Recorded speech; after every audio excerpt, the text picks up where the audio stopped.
우리를 사랑하셔서도 중보하시는 주 예수 그리스도의 이름으로 기도합니다. 아멘. 예.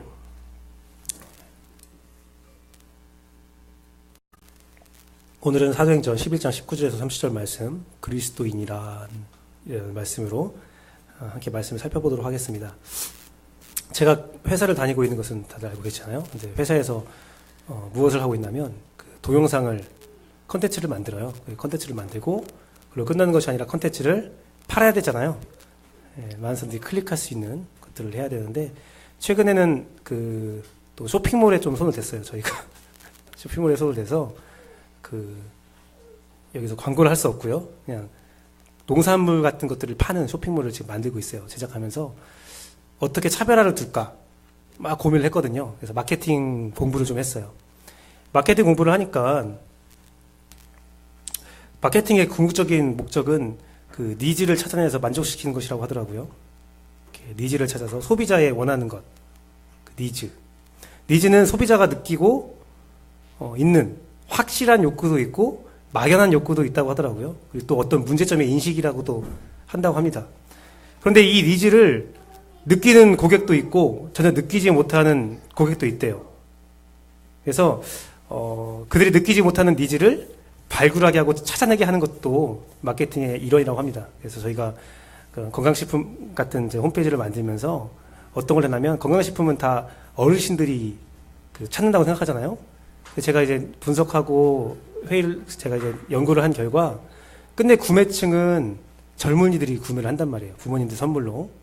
그러면 이제 그 구매하는 사람들이 자기는 필요 없다고 생각했는데 너희도 이게 필요해라는 인식을 심어주면 그들이 새로운 구매층이 된다는 거죠. 그래서 그런 광고를 보면 좀 어른들에 맞춰서 이렇게 만들어진 광고인데 우리는 좀 젊은이의 감각에 맞춰서 이렇게 그 광고들을 만들기 시작했어요.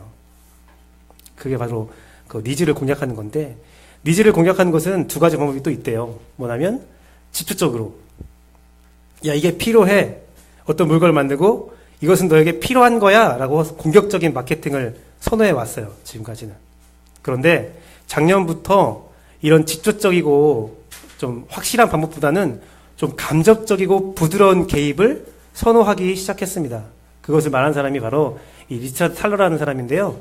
이번 2017년도 노벨 경제학상 받은 분이세요. 이 리차드 탈러라는 분이 넛지라는 것을 했어요. 우리 MB 그분이 넛지라는 책을 한번 읽어봐라 하면서 다 돌렸다고 해서 더 넛지가 더 유명해졌는데 어떤 경제학자는 이명박이 아마 이 넛지의 의미를 잘 파악하지 못하고 돌린 것 같다라고 이렇게 분석도 하셨는데 넛지는 뭐냐면 이 팔꿈치로 은근히 이렇게 미는 것 같은 거라고 하더라고요. 쉽게 설명하면 뭐가 된다면 남자 화장실에 가면 제가 여성분들에게 남자 화장실의 비밀을 하나 알려드리도록 하겠습니다. 거기에 있는데 문구들이 있어요. 남자가 흘려야 할 것은 눈만은 아닙니다. 좀 그거 집중적인 거예요. 되게 기분이 나빠요, 솔직히. 내가 왜? 한 걸음만 더 앞으로. 되게 집중적이에요. 기분 나빠요. 그런데 어느 순간부터 화장실에 소변기, 남자 소변기 서서 싸잖아요. 소변기에 중앙 부분에 파리 한 마리를 그려놨어요. 어떤 사람은 이렇게 어떤 화장실 가면 이렇게 원이 있어요. 양궁 원처럼 있어서 10점, 9점, 8점, 7점 이렇게 돼 있거든요. 그럼 남자들이 딱 가서 그냥 아무 생각 없이 딱 가서 용변을 보려고 딱 보면 그걸 맞추고 싶은 욕구가 뜨거오른다는 거죠. 그게 넛지예요. 직접적으로 이걸 해라라는 게 아니에요. 이걸 맞춰봐, 게임 한번 해봐 라는 요구를 준 건데 사실은 원하는 욕구, 정확한 곳에 다른 곳에 흘리지 않고 용변을 볼 수 있게 하는 그런 기대 효과를 가져온다는 거죠. 그게 넛지라는 건데요. 또 하나가 되게 보편적으로 사용되는 또 예가 하나 있어요. 휴대전화예요. 휴대전화를 예를 들면 처음에 기업들은 고객들의 니즈를 알았습니다. 전화를 집에서만 쓰는 것이 아니라 좀 자유롭게 다니면서 쓰고 싶다. 그래서 무선전화기가 만들어지고 내가 직장에 가서도 내가 한 전화기를 들고 다니면서 사업을 하거나 전화를 할 수 있으면 얼마나 좋을까라는 니즈를 발견해서 휴대전화를 만들었죠. 그래서 그 옛날 광고들을 보면 걸면 걸리는 뭐 땡땡땡 그런 것도 있죠. 방송이 되고 있어서 제가 직접적인 말을 못하고요. 그런 것들이 있어요. 우리 것은 통합 품질이 좋아. 우리 것은 잘 걸려. 우리 것은 전화하기 편해. 그런 마케팅을 했었어요. 그런데 한 기업에서 이상한 기능들을 핸드폰에, 휴대전화에 삽입하기 시작했습니다. 다들 필요 없다고 했어요. 전화기는 전화하는 용도지 뭐 그런 것들을 집어넣어. 인터넷이 개발되면서, 인터넷이 발전되면서 그 인터넷 기능들을, 검색 기능들을, 각종 다양한 기능들을 전화기에 넣기 시작했어요. 또한 전화기 만드는 회사에서만 제공하는 프로그램이 아니라 그 전화기를 쓰는 사람들이 필요한 프로그램들을 스스로 만들 수 있고 그것들을 유료든 무료든 팔 수 있는 마켓을 하나 만들었어요. 제가 지금 말하는 것은 애플사의 스마트폰입니다. 그러면서 이름을 이렇게 줬어요. 핸드폰이 아니라 스마트폰이라고 이름을 줬어요. 은근스럽게 넛지를 사용한 거죠.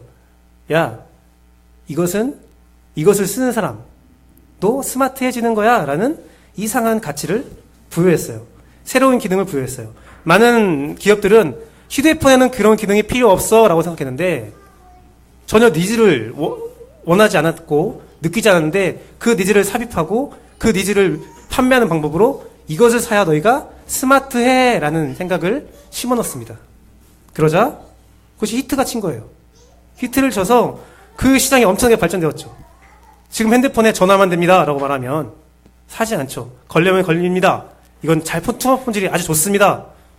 다들 그것을 요구하지 않습니다. 더 많은 기능들. 어찌 보면 스마트폰을 구매하는 데 있어서 전화 품질은 이제는 니즈가 아니에요. 내 핸드폰은 지금 200만 화소로 사진을 찍는데 저 핸드폰은 530만 화소래. 아, 바꿔야겠어. 난 핸드폰을 산 이유는 나는 셀카를 찍기 위함이야. 그런 기능으로 바뀌고 있다는 거예요. 그런 것도 있잖아요. 휴대폰 말하니까 또 생각나는데 휴대폰 그 보호하는 커버.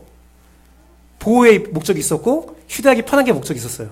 근데 요즘에 고등학생들, 중학생들 보면 휴대폰보다 커버가 더 크죠. 막 이따만한 커버를 갖고 다니잖아요. 예쁜 것, 패션으로 니즈가 원하고 있다는 겁니다. 즉 마케팅의 가장 핵심적인 것은 고객이 필요하지 않은 니즈를 발굴할 수 있고 그 니즈를 직접적으로 주는 것도 하나의 목적이지만 하나의 방법이지만 넛지의 방법으로 은근슬쩍 자신의 물건들을 팔을 수 있는 고객의 원치로 니즈로 만들 수 있는 기술이 바로 마케팅의 기술이라는 겁니다. 제가 이 말씀을 처음으로 드리는 이유는 이 말씀을 드리는 이유는 이 사회 경제 체계에서 처음에 별 관심도 없었던 소비, 오히려 과한 소비라고 외면받았던 스마트폰의 기능들이 새로운 그 개념이 휴대전화의 모든 니즈를 변화시켰고 새로운 넛지를 만들듯이 오늘 본문에 처음 만들어지고 소개된 그리스도인이라는 개념이 기독교 역사에서 엄청난 영향을 만들게 되고 이제는 그리스도인이라는 이름 없이는 더 이상 기독교를 설명할 수 없는 경지에 다다르게 되는 그 일의 시작이기 때문에 제가 이 말씀을 드린 겁니다. 우리들은 기독교 그리스도인이라는 이름을 굉장히 쉽게 생각해요. 편하게 생각해요. 하지만 오늘 보면 비로소 이날이 되어서 그리스도인이라 불림받게 되었다라고 하면서 그리스도인이라는 그 개념의 상품을 하나님이 만들어서 우리에게 제공하고 있는 본문입니다. 여러분 우리가 기억해야 할 것이 무엇이냐면 오늘 본문 이전에 하나님을 믿고 예수 그리스도를 믿고 그 십자가의 보혈의 구원의 은혜를 통하여 구원받은 자가 없었냐? 그리스도인이라는 이름이 없어서 하나님을 믿는 사람, 예수 그리스도를 믿는 사람, 그 믿음으로 구원받는 사람이 없었냐? 혹은 성령 충만의 은혜 역사를 경험한 사람이 없었냐? 아니죠. 말씀을 보니까 오늘부터 드디어 그리스도인이라 불렀음을 받았다라는 말을 통해서 베드로도 사도 바울도 초대교회 모든 성도들이 성령의 충만한 은혜를 받을 때는 그리스도인이라는 이름이 없었다는 거예요. 하지만 하나님은 오늘 본문에 이르러서 예수 그리스도를 믿고 성령의 인도함 가운데 살고 있는 사람들에게 새로운 이름을 허락합니다. 새 술은 새 부대에 담아야 된다고 하는 말씀이 있는데 그 새 부대를 허락했죠. 그런데 이 새 부대는요, 사실 기존 성도들 누구도 이 새 부대를 원치 않았어요. 사실 그래요. 오늘 비로소 그리스도인이라 이름을 불렀더라, 이름을 당했더라 라는 말이 있는데 이게 한국말로 말하면 예수쟁이라는 말입니다. 예수쟁이. 이게 제가 국어를 배울 때에 쟁이와 장이를 굉장히 잘 구분해서 사용해야 된다고 제가 배웠어요. 장이는 장인이고 뭐 이렇게 기술력이 있는 사람인데 쟁이는 좀 깔보는 말이라고 하더라고요. 근데 오늘날에 있어서 쟁이도 깔보는 말이 아니라 특수한 말로 사용되기도 했는데 옛날에 예수쟁이가 좋은 말이 아니라 쟨 예수에 미친 놈, 예수만 아는 놈 하면서 욕하는 말이었어요. 욕하는 말. 지금 본문도 그리스도인, 예수쟁이 이 말이 긍정적인 어로 사용된 것이 아니라 쟤는 예수만 알아, 미쳤나봐 라는 말로 사용됐거든요. 또한 유대인들이 이 그리스도인이란 이름을 원치 않았어요. 사실은 성경 말씀을 보면 초대교회에 유입되는 사람들이 뭐 헬라파 유대인도 있고 뭐 히브리파 유대인이 있었더라 라는 말을 통해서 뭐냐면 헬라어를 쓰던 그리스 문화권에 있던 히브리 문화권, 유대 문화권에 있던 어쨌든 유대인이어야 돼 라는 인식이 있었어요.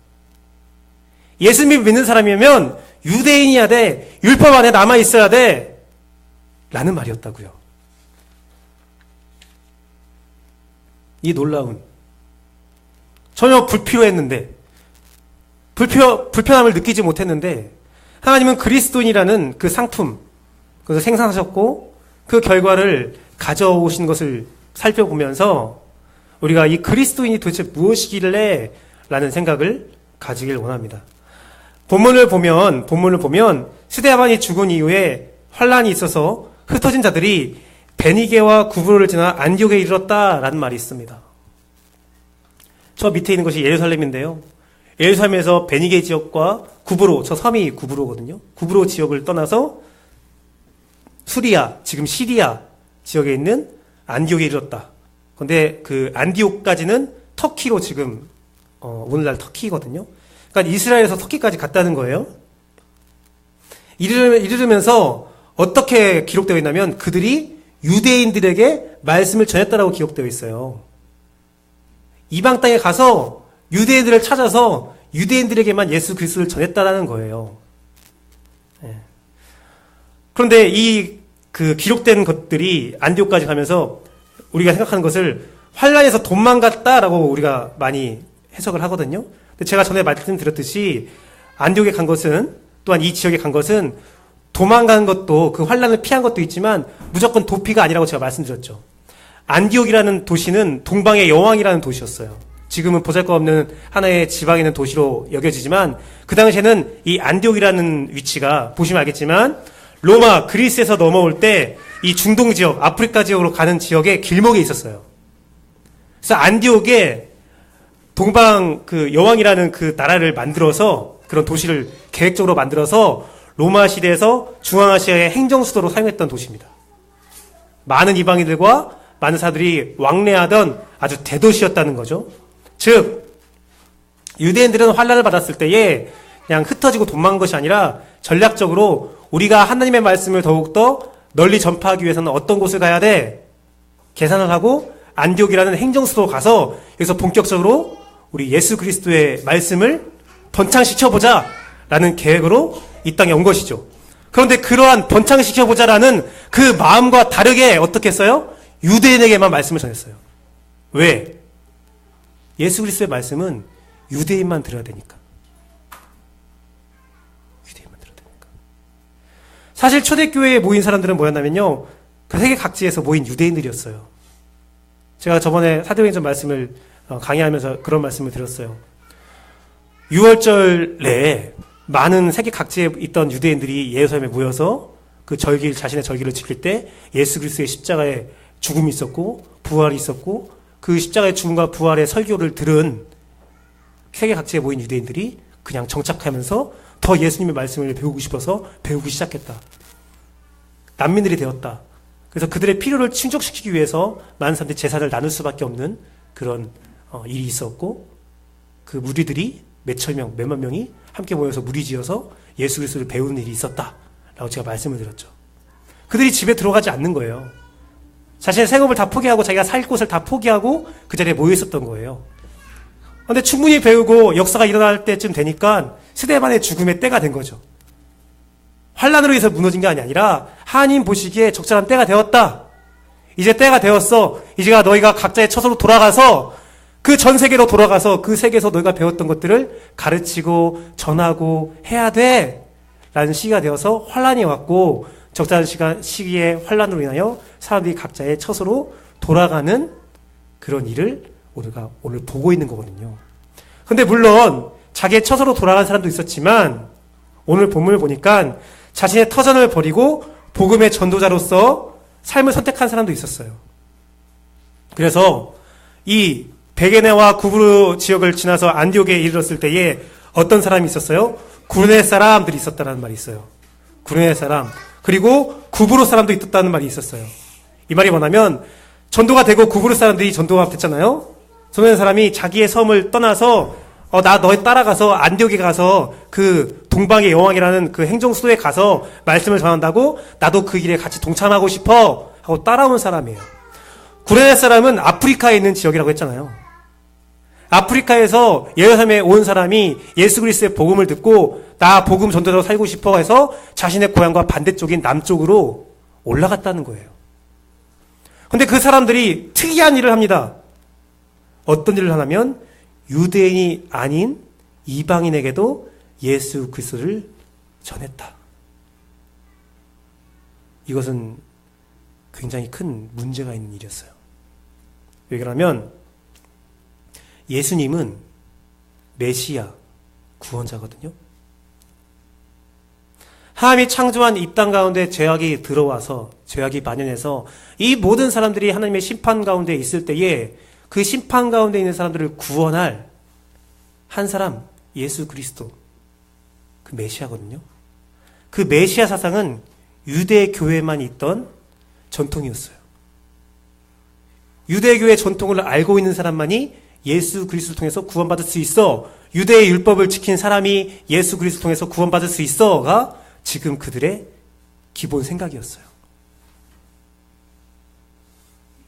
율법 안에서 예수를 믿어야 돼. 그들은 유대교를 버릴 생각이 전혀 없었어요. 오히려 예수를 믿을 사람들은 먼저 유대교의 율법 아래로 들어와야 된다라고 생각했어요. 그래서 저번 주에 우리가 봤을 때 베드로가 고넬료를 만나서 침례를 줄 때 예루살렘에서 할례 받지 않은 사람에게 침례를 주었다는 일에 분노했었어요. 예수 그리스도의 침례를 받으려면 먼저 할례를 받아야 돼. 유대인으로 인정을 받아야 돼. 라는 말이 그들의 생각이었던 거죠. 그런데 그들의 생각은 좀 잘 진정이 됐어요. 저번 주에 우리가 봤지 성령님께서 함께 하셨다라는 말도 있는데 뭐였냐면 하나의 전제 조건이 있었어요. 고넬료가 유대교에 심취되어서 하나님을 경외하고 하나님을 잘 따랐고 또한 선한 일을 행했던 사람이라는 기록이 있었어요. 즉 그들이 할례를 받지 않았지만 고넬료와 함께 있었던 사람들은 유대교의 전통을 지키려고 했고 그 기도 시간을 지키려고 했고 하나님을 경외하는 사람들이었다는 거예요. 그래 순서가 틀렸지만 그건 인정할게. 유대교의 전통 가운데 율법 가운데 있는 사람으로 인정할게 라는 그런 사상들이 초대교회 사람들에게 있어서 통용이 됐던 거죠. 그런데 이번 사건은 전혀 남달랐어요.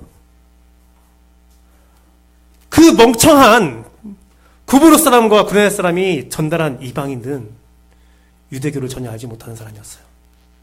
전혀 새로운 배경이었어요. 엄청난 큰일이죠. 신앙의 질서 중심이 무너져버린 사건이에요. 그래서 초대교회 공동체는 이 일에 대한 검증이 필요하다라는 결론을 내렸어요. 가서 검증해봐서 이것이 가하냐, 가하지 못하냐, 절체절명의 순간이었죠. 이 검증이 바로 초대교회가 느꼈던 첫 번째 니즈예요. 복음이 계속 전파되고 있는데 성령의 역사로 많은 사람들이 복음 가운데 나오고 있는데 우리가 허용하지 못할 사람까지 나왔다 이거야. 이걸 어떻게 봐야 돼? 그 첫 번째 니즈였죠. 내 신념, 종교 체계, 율법을 무너뜨리는 이 사건에 대한 매우 심각한 사건이기 때문에 그들은 바나바를 파송합니다. 왜 바나바를 파송했냐? 이 사람은 성령과 믿음이 충만한 사람이라고 복음에 오늘 말씀에 적혀져 있었거든요. 유대교회 사람들에게 바나바가 인정하면 하나님이 인정했다라고 볼 수 있어 라는 신망과 신뢰를 받았던 사람입니다. 바나바가 검증했다면 이건 확실한 검증이야. 더 이상 검증하지 않아도 돼 라는 생각을 가지고 바나바를 보냈어요. 근데 바나바가 안디옥에 도착하자마자 그 사건을 보니까 바나바의 고백이 무엇입니까? 하나님의 놀라운 은혜를 내가 바라봤다라고 했어요. 이것은 하나님이 하신 일이 맞아. 이방인에게도 예수 그리스도를 통한 구원이 있는 것은 맞는 일이야. 고넬료처럼 유대교에 관심조차 없었고 연관조차 없었던 사람도 예수 그리스도의 복음을 받아들임으로 그 보혈의 복음을 듣고 믿으면 구원에 이를 수 있어라는 첫 번째 현실적 인정을 하게 된 사건이죠. 드디어 예수 그리스도가 말씀했던 땅끝까지 이르러 복음의 증인이 되라는 말씀이 현실화되는 그 문이 열리게 된 사건이라는 거예요. 빌립이 전한 네시, 에디오피아의 네시도 유대인이었어요. 절기를 지키기 위해서 예루살렘에 올라왔다는 기록이 있잖아요. 고넬료, 그도 하나님을 경외하는 율법 아래에 있는 사람이었어요. 근데 처음으로 오늘 말씀에서 진정한 완벽한 이방인에게 복음이 전파되는 놀라운 문이 열리게 된 겁니다. 본문 25절 말씀에 보면 큰 무리가 주께 더하였다라는 말은 두 가지 의미가 있는 거죠. 먼저 바나바의 검증 전에 예수 그리스도를 받아들였지만 공동체에서 받아들이지 않았던 넌 이방이니까 안 돼. 내가 예수를 들었어. 예를 들면 내가 예수를 들었어. 내가 당신들이 하는 말 들으니까 나도 예수를 믿고 구원받고 싶소. 안 됩니다. 당신은 이방이잖아요. 유대인으로 먼저 와야 됩니다. 그런 사람이 대거 이 사건을 인해서 세계 각지에서 유입되었다는 말도 될 수 있고요. 또 하나는 이러한 이방의 문이 열리자 많은 사람들이 그래? 이방인에게 예수 그리스도를 전해도 되는 거야? 유대인의 율법 아래에 있지 않고 예수 그리스도 안에서 자유로울 수 있는 거야? 하면서 더 많은 복음 전파가 있었다 라는 두 가지 의미가 있습니다. 그런데 바나바는 이 사건을 보면서 더 많은 이방인들이 그리스도로 유입되는 이 공동체가 더해지는 사건을 보면서 한 가지 또 다른 니즈를 느끼게 되죠. 이 안디옥에 일어난 현상에 대해서 검증을 하고 바나바는 니즈를 하나 더 원하게 되는데요. 뭐였냐면 교육이라는 니즈였습니다. 바나바는 이 사건을 보고 어떻게 합니까? 안디옥에서 다소까지 가서 바울을 찾았다라는 말이 있어요. 그리고 그를 데려와서 안디옥에서 1년 동안 그 그리스도인들을 가르쳤다. 그들을 가르치자 그들이 비로소 그리스도인이라는 이름을 받게 되었다라는 기록이 되어 있죠. 안디옥에서 다소까지 거리는 약 226km라고 하는데요. 서울에서 전주까지 거리예요. 서울에서 전주까지 거리까지 가서 한마디로 이거죠. 전주에서 어떠한 특별한 일이 벌어지자 서울에 가서 유명한 강사님을 하나 청빙해 온 거예요. 청빙해 와서 교육을 시키기 시작한 겁니다. 여러분도 알고 있겠지만 바나바의 첫 번째 사명은 검증이었어요. 바나바가 안디옥 간 이유는 검증을 하러 간 거예요. 그럼 바나바는 딱 가서 검증이야. 됐어. 이거 하나님이 하신 거 맞아. 너네 이제 이방인들에게 예수님 전하는 거 허용할게. 라고 했으면 바나바의 역할은 끝난 거예요. 그렇게 하고 예루살렘에 돌아와도 돼요. 그래도 바나바를 욕할 사람은 아무도 없어요. 그런데 바나바는 교육의 필요성을 느낀 거예요. 바나바가 그 필요성을 느끼자 바나바 자기 자신에게 그 불편을 감수하는 결단을 하게 합니다. 그것도 자기가 가르친 것이 아니라 다소에 가서 바울을 데려와서 함께 교육하는 일을 하게 되지요. 그 헌신과 그 역사가 그리스도인이라는 새로운 부대가 허락되었던 역사를 허락하고 인용되고 또한 그 새롭게 보여진 그리스도이라는 이름으로 모든 초대교회 제자들도 다 담아지게 되는 놀라운 역사가 있게 됩니다. 유대교를 버리고 자신들을 옥죄었던 자신들의 정치적 신념과 모든 삶의 신념이 담겨있던 유대교를 버리고 그리스도인으로 옮겨가는 놀라운 역사가 시작되게 된 것입니다. 물론 그들은 하나님이 유대교에 부어주신 말씀의 은혜와 하나님을 향한 신앙은 그대로 다 유산으로 가지고 기독교라는 그리스도인이라는 이름으로 들어오게 되죠.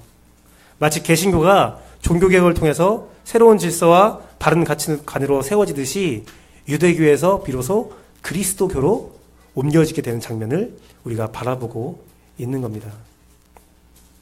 성령님은 제자들 중에 누구도 알지 못했던 이방인에 대한 하나님의 뜻, 복음 전파, 그리고 제자들이 알고 있었던 예수님을 믿으면 새로운 교육을 받아야 돼 라는 그 두 가지 니즈를 바나바를 통하여 제공하고 바나바는 그거에 대해서 응답함으로 새로운 질서가 세워지게 된 것입니다.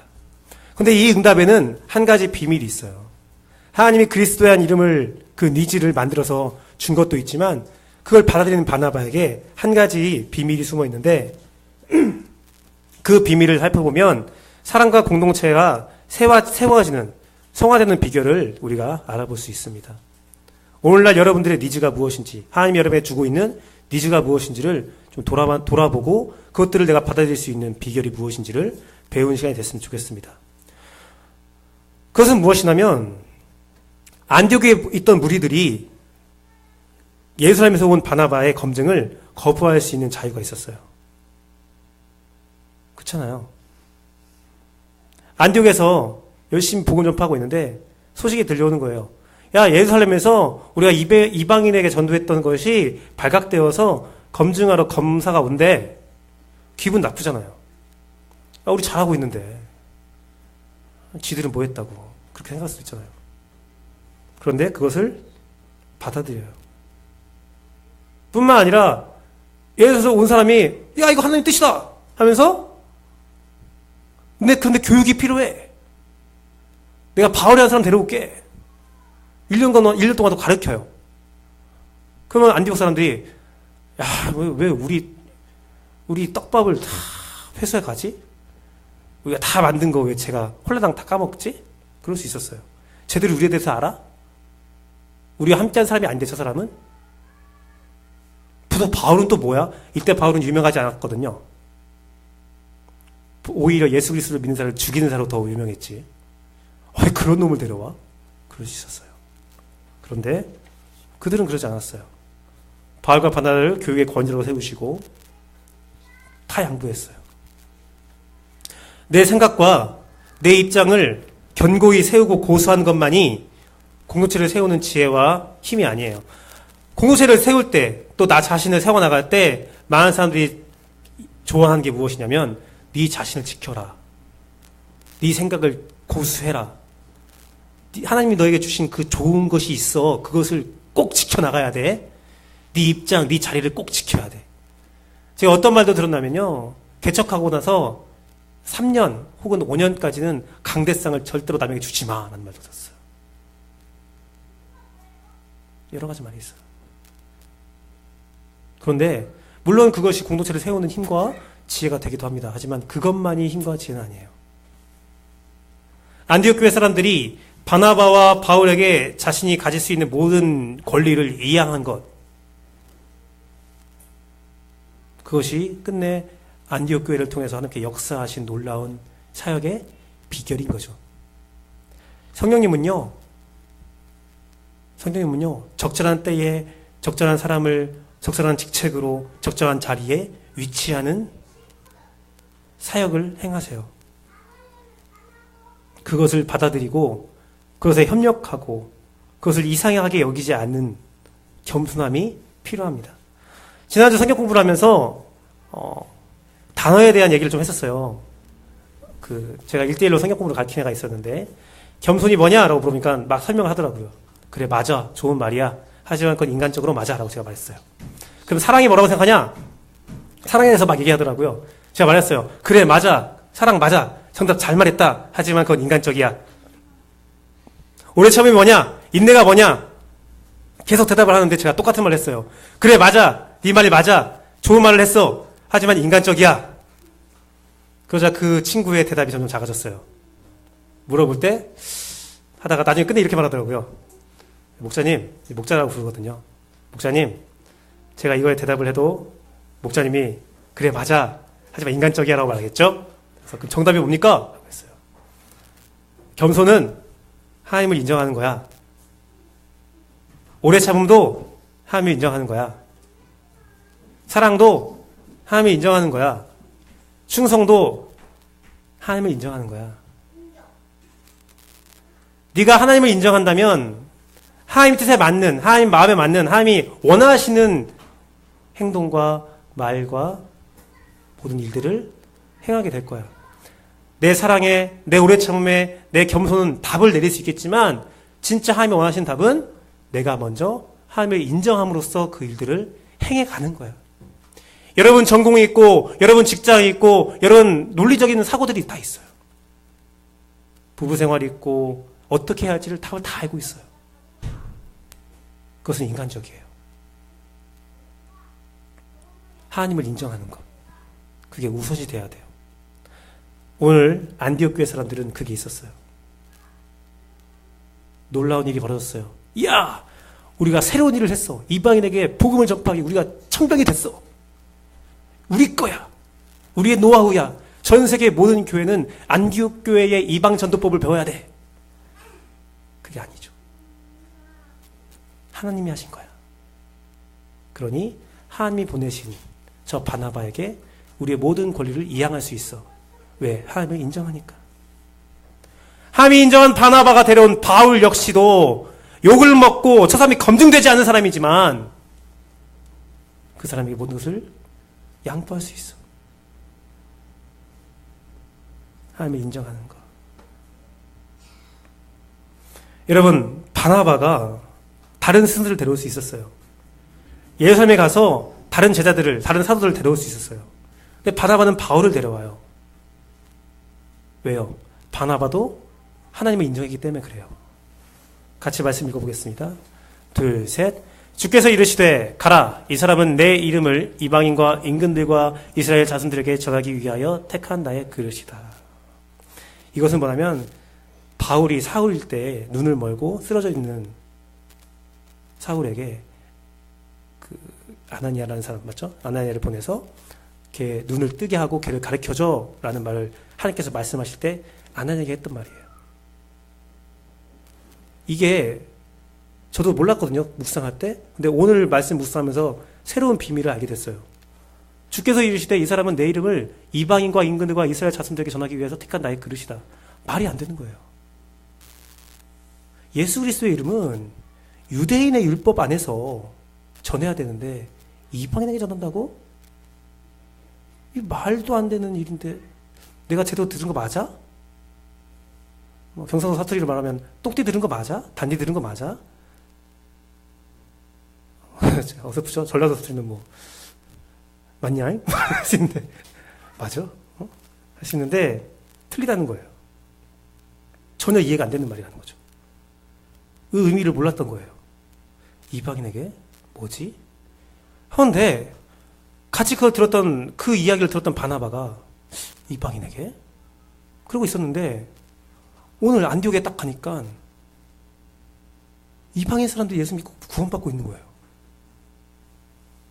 그런데 이 듣도 보지도 못하고 느끼지도 못하고 예상하지 못했던 이 일이 딱 벌어지는데 머릿속에 스친 생각이 있는 거예요. 아, 맞아. 그 사울이라는 아주 나쁜 놈이 예수 그리스도를 받았을 때 하늘에서 내리는 음성, 하나님의 말씀이 뭐였냐면 이방인과 임금들과 바울이 이 역사에 필요한 사람으로 이미 세워졌었던 거구나 깨달음이 온 거죠. 그래서 그는 일부러 바울을 찾은 거예요. 다른 말 없었어요. 과거에 있었던 바울에 관한 하나님의 예언의 말씀을 딱 기억하고 바울을 부르러 온 거죠. 그러면서 바나바는 이렇게 말했을 것 같아요. 할렐루야. 하나님은 허언치 않으시는 분이다. 애초에 이미 안디옥에 대한 역사를 이미 다 예비하셨고 그 역사 가운데 사용될 사람도 미리 다 세워놓으셨구나. 이 역사를 다 인도하신 하나님 안에서 내가 하나님을 인정함으로 그 사람을 데려와서 스승으로 삼아야겠다. 이렇게 사람이 이해할 수 없는 일들, 사람은 요구하지 않았던 니즈들이 하나님의 너치로 은근슬쩍 주어지고 받아들여지고 역사되면서 그리스도이라는 하나님의 상품이 이 세상에 나오게 된 겁니다. 마치 스티브 잡스의 스마트폰, 아이폰이 나온 것처럼 누구도 예상하지 못했고 누구도 상상하지 못했고 누구도 바라보지 않았던 그 그리스도라는 이름이 이 세상에 나왔고 그것을 받아들인 사람들의 니즈를 각 사람들의 겸손과 하나님의 인정함과 불편을 감수하는 비용을 들여야 되잖아요. 감수하는 헌신을 통해서 그리스도의 이름이 견고히 세워져 가고 오늘날에 이르게 됐다라는 겁니다. 그 복음이 이루어진 가운데 그들은 한 것은 헌신도 있지만 그 교육을 받아들인 것도 있죠. 그 역사가 일어나자마자 바로 그리스도인이 된 것이 아니라 1년 동안 바나바와 바울이 그들을 가르치자, 교육하자 비로소 그리스도인이라고 이름을 받게 되었다라는 말이 있잖아요. 오랜 시간 걸려서 하나님이 만드신 그 그리스도의 이름, 적절한 스승을 세워서 적절한 교육을 통하여 세워지는 놀라운 역사, 그 역사가 오늘 우리 공동체에도 있기를 원합니다. 하나님께서는 우리 공동체에 적절한 스승들을 미리 예견해 놨을 거예요. 저에게 한 가지 꿈이 있었어요. 이 교회를 세우면서 한 가지 꿈이 있었어요. 꿈을 몇 사람과 나눴었는데 그 꿈에 대해서 사람들이 말하는 게 그런 교회가 있을 수 있어였어요. 제 꿈은 뭐였냐면 목회자의 권위와 성도들의 권위가 동등한 것. 제가 원하는 그것을 교회로 이제 건축으로 표현한다면 강대상이 매 밑에 있고 뒤로 갈수록 이게 높아지는 그런 걸 원해요. 저는 개인적으로 땅을 파버려갖고 강대상 맨 밑에 있고 성도들 위에 있고 그런 그림들, 그 그림이 목회 현장에서 이루어지길 원해요. 또 목사는 가장 낮은 자리에서 섬기는 사람이지 군림하는 사람이 아니야 라는 생각이었고, 또 하나는 각각 모인 성도들이 은사가 있잖아요. 자기 가진 것들 있잖아요. 그것들을 아주 쉽게 편하게 나눌 수 있는, 그래서 더 많은 광자들이 이루어지고 이 교회가 복음이 전파되지만 정말 여러 가지 지식들이 공존할 수 있는 공간, 뜨거운 기도가, 정말 뜨거운 기도가 살아 숨쉬는 공간, 또한 각종의 봉사들이 교회에서 막 이거 하자 저거 하자가 아니라 성도들이 자발적으로 일어나는 몇몇 그룹에 의한 봉사, 또한 선교도 그래요. 우리 교회에서 지금은 선교에 대해서 우리가 교회에서 정한 사람들을 이렇게 하고 있지만 그게 아니라 싹 사라지고 4가정, 2가정, 3가정, 10가정이 모여서 우리 이 사람을 도왔으면 좋겠다, 이 일을 섬겼으면 좋겠다라는 자발적인 움직임이 있어서 교회에 요청하는, 우리가 이제부터 선교금을 낼 건데 그 선교금은 여기에 제출하십시오. 오케이. 제가 11조를 내는데 그 11조는 이런 일에 사용됐으면 좋겠습니다. 우리 기도의 목 한번 결정해 봅시다. 모든 것들이 민주적으로 자율적으로 이루어지는 그런 꿈이 있었어요. 그리고 제가 아까 말했듯이 많은 강의가, 자기의 전공의 분야에 관한, 자기가 지식 분야에 관한 많은 강의가 공유되는 그런 꿈이 있다고 했잖아요. 오늘 오후에 그 꿈이 하나 이루어졌죠. 너무 감사드립니다. 정말 오랫동안 기도했던 부분도 있거든요. 그런 부분들. 물론 저번에 그 목사님 모셔서 같이 나눔에 대해서 나눈 것도 제 오랜 기도의 결과였고요. 근데 더 제가 가졌던 것은 꼭 기독교의 배경이 아닌 다른 강의도 이루어졌으면 좋겠다고 생각했었는데 그런 것도 이루어져서 너무나 감사드리고 있습니다. 이렇게 세워져 가는 거예요. 이렇게 만들어져 가는 거예요.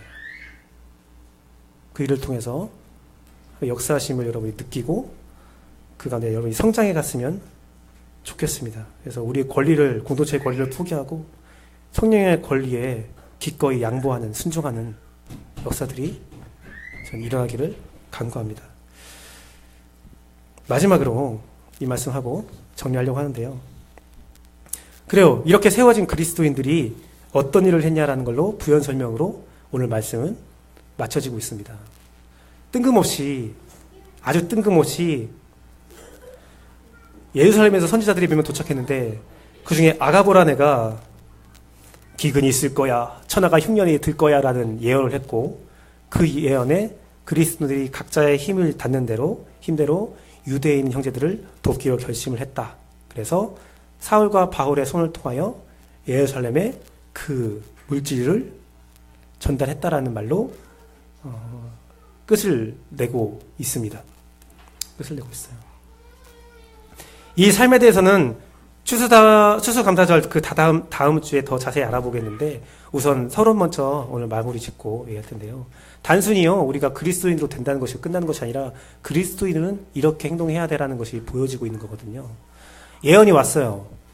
물론 예언에 대한 검증을 해야겠죠. 이게 정말 하나님의 예언이 맞는지 검증을 했다는 걸 전제로 했을 때 그 예언에 대처하는 그리스도인들의 특별한 행동이 있는 거예요.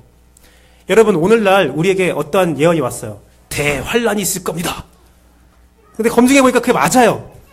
그러면 그거에 대비를 해야겠죠. 그러면 오늘날 교회 그리스도인들은 어떻게 대비합니까? 점프. 어떻게 대비합니까? 내 살 길을 먼저 확보하죠. 환란이 있대, 휴거가 있대, 어떤 일이 있대 하면 어떡합니까? 자기 살 길을 먼저 확보해요. 장차 그 일이 있으니까 야, 하나님이 주신 은혜야, 우리 보고 미리 대비하라는 여러 가지 것들 대비하죠. 그런데 오늘 그리스도인들은, 원조 그리스도인들은 어떻게 합니까? 타인을 도울 생각을 먼저 해요. 기근이 있대? 아, 그래? 그럼 예루살렘을 도와야지. 준비하는 과정도 강압적이지 않아요. 자기 형편대로 준비하는 자율적인 방법이었어요. 김혜건 목사님은 사도행전 강해를 통해서, 이번 본문의 강해를 통해서 이런 말을 했어요. 성경의 예언은 단순한 사실의 예고나 전달을 넘어 듣는 이로 하여금 하나님과 이웃을 위해 모종의 도덕적 윤리적 결단을 하도록 요청하는 발언이다. 예언은 미래를 알아서 대비하라는 것이 아니라, 이런 일이 있으면 너희는 도덕적으로, 윤리적으로 이웃에게 어떻게 할 거야. 송태근 목사님은 오늘 본문에 강해를 하면서 이런 말씀을 했어요. 그들에게 아가보라는 선지자가 와서 기근의 예언을 했듯이 오늘날 오늘 살아가고 있는 그리스도인들에게 동일하게 적용된 예언이 하나 있습니다. 그것은 예수 그리스도가 곧 오셔서 심판과 구원을 하시겠다는 예언입니다. 우리가 그 예언을 성경에서 검증된 그 예언을 받은 사람으로서 해야 될 것은 무엇이냐면, 내가 구원받으려면 어떻게 해야지? 물론 우리의 전제 조건이 돼야 되겠지만, 도덕적인 윤리적인 결단을 이웃에게 할 수 있는 마음의 상태를 준비해야 된다는 것입니다. 우리가 지금 이 세대를 살고 있는 사람들에게 도덕적으로, 윤리적으로 어떻게 행해야 하는가, 그것을 고민하는 사람이 참된 그리스도인이고, 그 고민대로 살아가는 사람들이 참된 그리스도인이라는 겁니다. 사랑하는 씨앗심리교회 성도 여러분, 오늘 본문은 새로운 역사의 시작과 그에 대한 검증과 교육과 그 결과가 다 나오고 있어요. 또한 그 결과를 통해서 또 다른 역사가 시작되는 것도 우리가 볼 수 있습니다. 하나님이 우리의 몰랐던 니즈를 채워주시고 넛지로 밀었을 때 또 다른 니즈를 발견하게 되고, 그 니즈를 또 충족시키는 과정에서 또 다른 넛지가 만들어지고, 넛지가 또 니즈를 만들고, 그 무한 루트가 있는 거예요. 필요성이 있고 그 필요성을 해결했더니 또 다른 필요성이 은근슬쩍 주어지고, 누가 감당할래? 근데 누가 감당할지 몰랐는데 하나님께서는 정말 적절한 때에 적절한 시간에 적절한 사람을 세워놨고, 또 그것을 따르다 보니까 또 다른 니즈가 만들어지고, 계속 무한루트. 그 무한루트의 결과는 무엇입니까? 바로 이웃에 대한 도덕적이고 윤리적인 결단을 통해서 그들 또한 그리스도인이 되게 만드는, 사람을 세우는, 교회를 세우는 역사로 이어지고 있다는 사실입니다. 이 사실에 동참할 수 있는 여러분들에게 소망합니다. 작은 일, 작은 소망, 작은 결단이 하나님의 이 니즈와 이 넛지를 완성시키는 끝내 그리스도인이라는 이름을 이 세상에 놀라운 상품으로 제시할 수 있는 역사가 이루어질 걸로 저는 확신합니다. 이 시간 함께 찬송하고 우리 함께 기도하기 원하는데요. 소원이란 찬송이 떠올랐어요. 오늘 말씀을 준비하면서 이 소원의 가사대로 여러분의 삶이 이루어지는 놀라운 역사 있기를 소망합니다.